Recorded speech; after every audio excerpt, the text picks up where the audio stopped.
Chapter 8, Gender Interests and Needs, Introduction, Why Gender Interests and Needs Matter for Education. When you scroll through the news, it's striking how often gendered issues in schools pop up. Perhaps reports of students missing classes during menstruation because restrooms are not private or clean, or stories of girls dropping out early because of early marriage or pregnancy stigma. These issues are not peripheral. They are central to whether education fulfills its promise of being a liberating force. As future teachers, you'll play a role in either reinforcing or challenging the structures that create those problems. That's what makes understanding gender interests, needs, and how they relate to development so critical.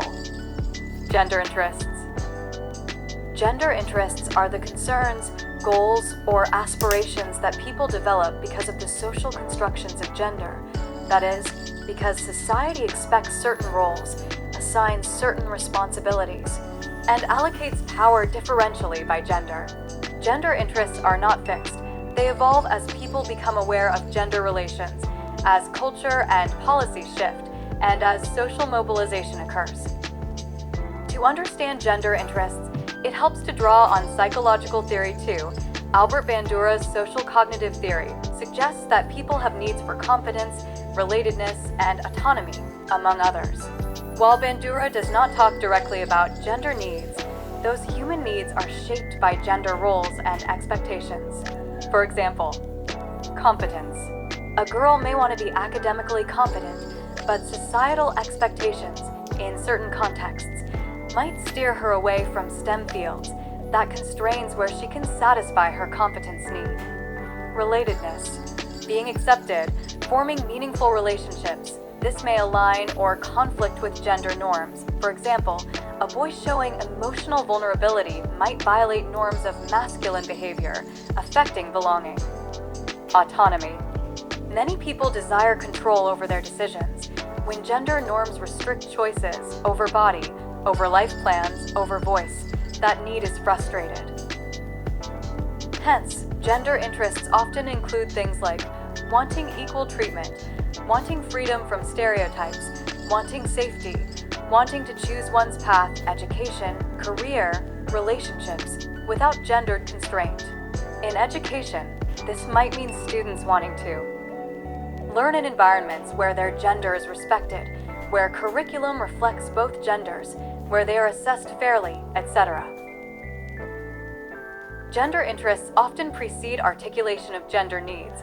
People may first become aware of unfairness as interest, which then leads to specific demands or recognition of needs.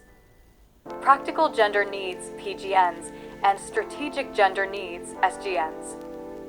The distinction between practical and strategic gender needs originates in gender planning scholarship, especially with the work of Caroline Moser.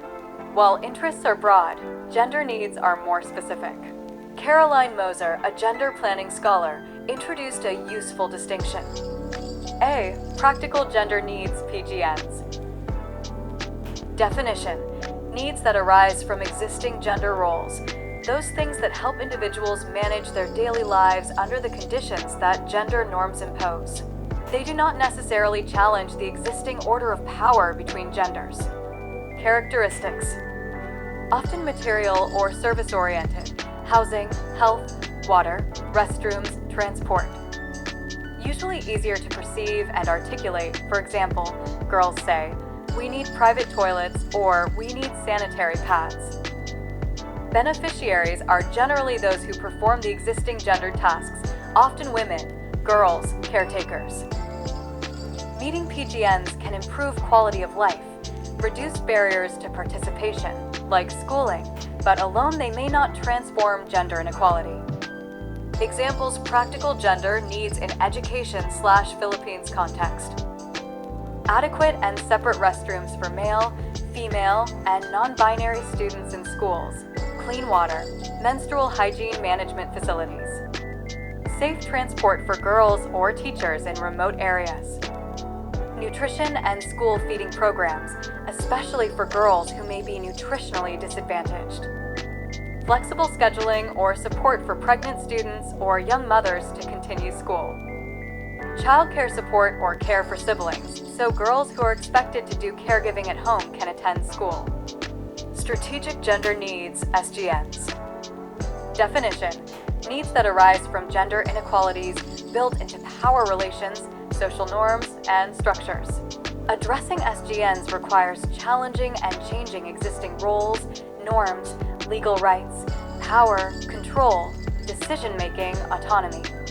Characteristics: more deeply political or structural. Involve agency. Those affected are not just recipients, but agents of change. Often contentious or resisted because they challenge power. Long-term, changes in law, culture, institutions. Examples: strategic gender needs, SGNs, in education/Philippines context. Reform of curriculum to include gender equality, anti-stereotyping content, and representation of women and other genders in textbooks. Enacting and enforcing policies and school rules on sexual harassment, gender-based violence, bullying. Promoting female leadership among teachers and among school administration, equal pay for female versus male educators. Laws and policies that provide for reproductive rights, support for teenage parents to remain in school, rights for non-binary or transgender students. Breaking down gendered subject segregation, for example, encouraging girls in STEM, boys in arts/humanities, or ensuring subject offerings do not assume gender stereotypes. Bandura's needs and how they intersect with PGNs and SGNs. Bandura and related humanistic psychology traditions speak of basic psychological/neuropsychological needs like autonomy, relatedness, competence, self-efficacy. In gender context, these get shaped by social expectations. Self-efficacy, belief in one's capacity. Girls in certain contexts may have lower self-efficacy in STEM because teachers, textbooks, encouragement are biased. Meeting that is both a PGN, for example access to labs, materials, and a SGN, for example interventions to change teacher expectations, role models. Autonomy, expressing choices. Strategic needs often aim to increase autonomy over body over roles. Relatedness and belonging, feeling accepted. Strategic needs may require changing school climate, classroom culture, peer norms. So when thinking about gender needs, overlay these psychological needs to see where the lack is both practical and strategic. Putting these together, gender needs, interests, and how they shape each other. Gender interests are broader. Awareness of what is desirable or fair, for example, equal treatment, safety, respect. Gender needs, practical and strategic, are more specific. What is required to satisfy those interests in specific contexts? An individual's or group's interest in, say, having a voice in school decisions may lead to recognizing a strategic need, student councils that are gender inclusive, school governance policies that ensure girls are represented. Interests often motivate demands for needs. Needs, once addressed, may reshape interests. For example, once a girl can safely attend school, her interest may shift toward leadership, career goals, etc. Education as a pathway to address gender needs. Schools and educational institutions are not neutral spaces. They are microcosms of society. They can be arenas for reproducing gender norms or for challenging them. PGNs in school, ensuring basic material/structural needs are met so all students can attend and stay in school. For example, safe facilities, water and toilets, sanitary supplies, safe routes to school, adequate lighting, security, transport, especially for girls or vulnerable genders. SGNs in school, more transformative aspects, curriculum content, teacher training, school culture, governance. For example, training teachers in gender sensitivity, integrating gender issues into lesson plans, making sure school leadership does not discriminate, having policies to deal with harassment, giving voice to students in decision-making. Remote learning and technology. The pandemic revealed the gaps, unequal access to devices/internet, PGNs, but also unequal distribution of time and attention at home, SGNs. There's also potential. using technology to broaden access, but only if gendered constraints are considered. Role modeling and representation. Teachers, staff, curriculum all need to model gender equity. Having female science teachers, male early childhood educators, non-gender stereotyped roles in classroom examples. Community engagement, engaging parents, barangays, local culture, because students' lives outside school heavily influence gender norms. Schools need to collaborate with communities too. Shift norms, reduce stigma. Gender analysis frameworks. Frameworks help us systematically look at the inequalities and plan interventions. Moser's framework from Caroline Moser. First, you identify gender roles. Who does what in home, school, community? Then you ask what are practical needs and strategic needs, differentiated by gender. Also examine access versus control, not just who uses a resource, access, but who makes decisions about it, control. Harvard Analytical Framework, typically used in development to map out gender division of labor, time allocation, resources, etc. In school context, who is doing what tasks? For example, are girls cleaning classrooms, doing labor-intensive tasks? Who leads student organizations? Who has tech resources, etc.? Gender and Development, GD, approach. Gender sensitization awareness building among government/institution staff. In school, train teachers/principals. Gender mainstreaming, integrating gender perspective into all policies, programs, structures. In education, policies on dropouts, teenage mothers, school budgeting, curriculum, facilities. Gender analysis/gender relations analysis, assessing the status, roles, responsibilities, access and control of women and men, girls and boys, etc. in context. Using these frameworks, as future teachers or school leaders, you can analyze your school situation, inventory what's available, reveal gaps, plan interventions, monitor changes. Challenges for the fulfillment of gender needs in the Philippines. While the legal framework in the Philippines is relatively strong, many challenges persist in practice. Some are structural, some are cultural, some are logistical. Cultural norms and beliefs. Traditional gender roles persist strongly. For example, the expectation that women are caretakers, homemakers, that girls should be modest, not assertive, that boys should be tough, unemotional. These beliefs can discourage girls from leadership, discourage boys from expressing vulnerability, discourage both from breaking out of expected roles. Stigma and discrimination. Teenage pregnancy, being a young mother, often carries social stigma. Students in LGBTQ+ communities may face bullying or exclusion. Indigenous or minority students may face discrimination in the language of instruction or curriculum relevance. Resource constraints. Many schools, especially in remote or poor areas, lack basic facilities, restrooms, clean water, electricity, infrastructure for sanitation or menstrual hygiene, safe transport, learning materials, enough teachers, digital access. These deficits hinder PGNs and slow SGNs. Policy implementation gaps. Laws and policies may exist, but their implementation is inconsistent. Budget may be allocated, but bottlenecks in spending, lack of monitoring, or weak enforcement may render them ineffective. E.g., GAD budgeting requirement exists, but some local school divisions or barangays may not fully apply them. Geography and infrastructure. Remote island or mountainous areas. Higher costs, access difficulties. Some facilities are too far, teachers hard to recruit. Intersecting disadvantage. As noted in intersectionality, having multiple marginalized axes, for example being a girl plus being poor plus being indigenous plus having disability, leads to compounded challenges. Schools often fail to account for these compounded barriers.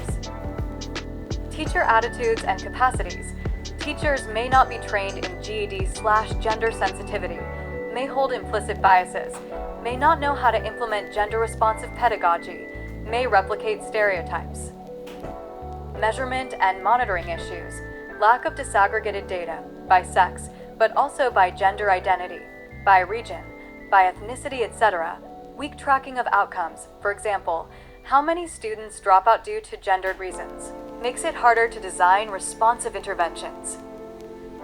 Socioeconomic pressures, poverty, need for children to work, household expectations, girls to help with chores, caregiving, can force students, especially girls, to drop or miss school. Legal and policy gaps.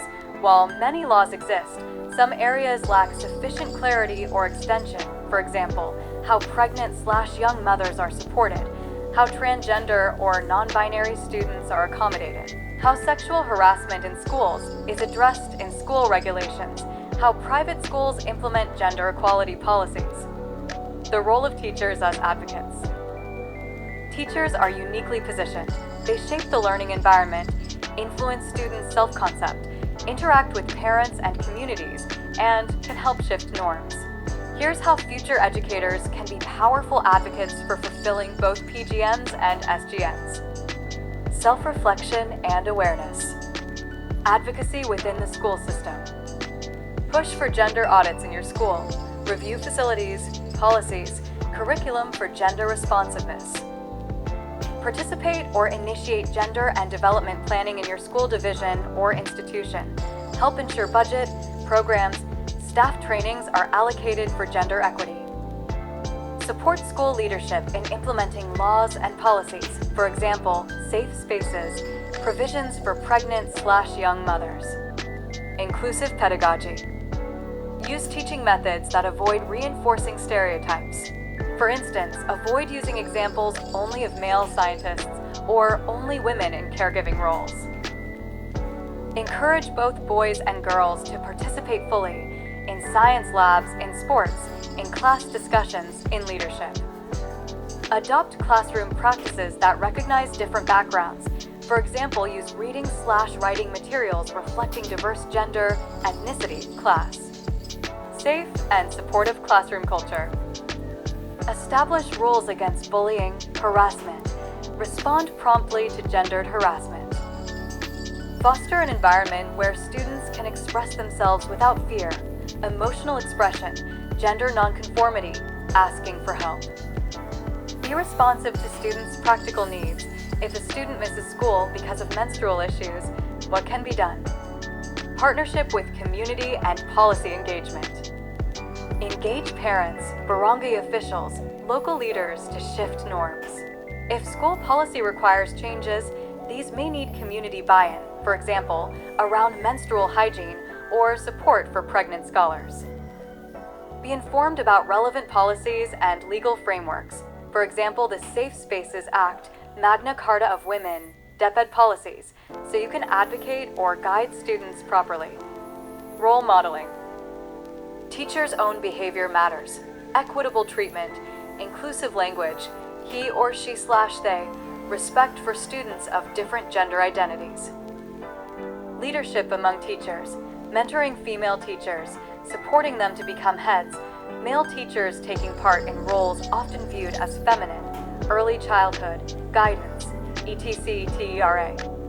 Monitoring and feedback. Collect and use sex, and if possible, gender identity, disaggregated data, who is dropping out, why, where, attendance by gender, subject performance by gender. Seek feedback from students on whether they feel safe, included, treated fairly. Continual learning and adaptation.